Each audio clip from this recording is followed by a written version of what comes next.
நலம் காக்கும் ஸ்டாலின், உங்கள் குடும்பத்தின் நலன் அரசின் பொறுப்பு.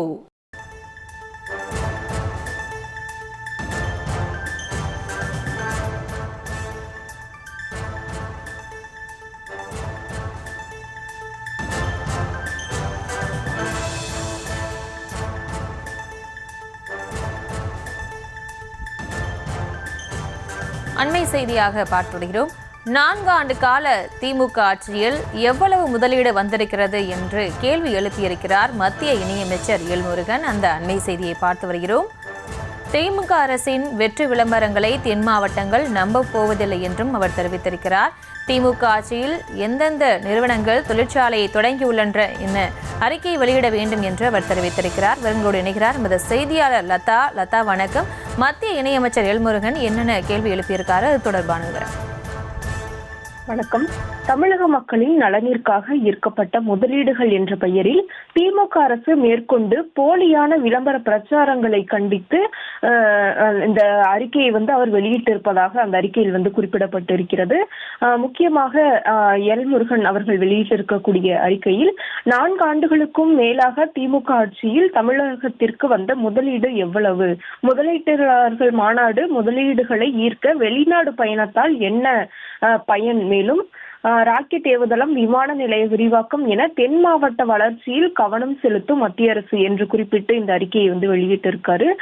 தூத்துக்குடியில் முதலீட்டாளர்கள் மாநாட்டை நடத்தி 32 கோடி மதிப்பில் 41 ஒப்பந்தங்கள் கையெழுத்திடப்பட்டு இருப்பதாக முதலமைச்சர் அறிவித்திருக்கிறார்.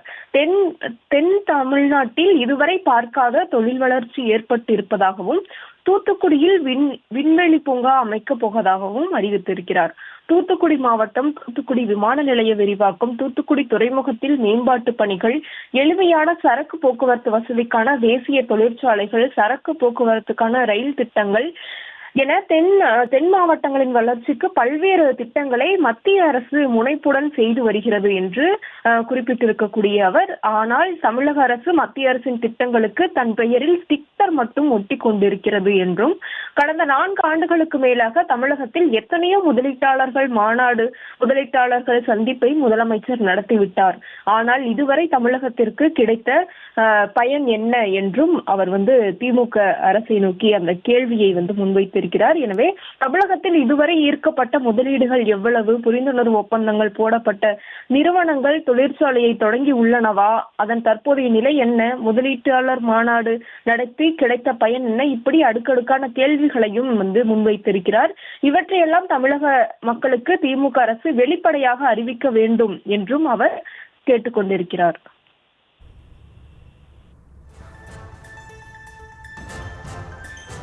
விவரங்களுக்கு நன்றி லதா. நலம் காக்கும் ஸ்டாலின், உங்கள் குடும்பத்தின் நலன் அரசின் பொறுப்பு.